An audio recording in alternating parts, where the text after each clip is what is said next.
Periods ആയോ? ഒരു glass വെള്ളം കുടിക്കും. എടാ ഇതുകൂടി കൂട്ടി ഞാൻ 20ാമത്തെ ഗ്ലാസ് വെള്ളം കുടിക്കുന്നത്. അതിനിപ്പോ എന്താ, പീരിയഡ്സ് അല്ലേ, ഡീഹൈഡ്രേഷൻ ഉണ്ടാവും. കുടിക്ക്, തല കറങ്ങും. ഒരു ഗ്ലാസ് കൂടി. വേണ്ട, എണ്ണ തേച്ച് കുളിക്കണം കേട്ടോ. എടാ മതി. പോരാ, കുറച്ചുകൂടി. കാലിതാ. എടാ മതി, എനിക്ക് ഓഫീസിൽ പോണം. ഓഫീസിൽ പോണ്ട, നാളെ പോയ പോരെ.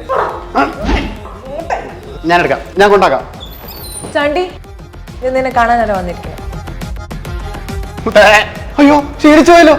ചൂടുവെള്ളം കുടിച്ചില്ല. ഇലക്ട്രിക് കെറ്റിൽ എപ്പോ വേണമെങ്കിലും ചൂടുവെള്ളം കുടിക്കാം. വല്ലാണ്ട് ക്ഷീണിച്ചേ. മസാജ് വേണോ? വേണ്ട. പാമ്പർ ചെയ്യട്ടെ? അയ്യോ, വല്ലാണ്ട് ടയേർഡായി മോള്. ഇന്നത്തെ ഡേ എങ്ങനെ ഉണ്ടായിരുന്നു? കുഴപ്പമില്ല. വെള്ളമൊക്കെ കുടിച്ചോ? മസാജ് തരട്ടെ ചേട്ടൻ? പാമ്പർ ചെയ്യട്ടെ? ഓ മുത്തേ.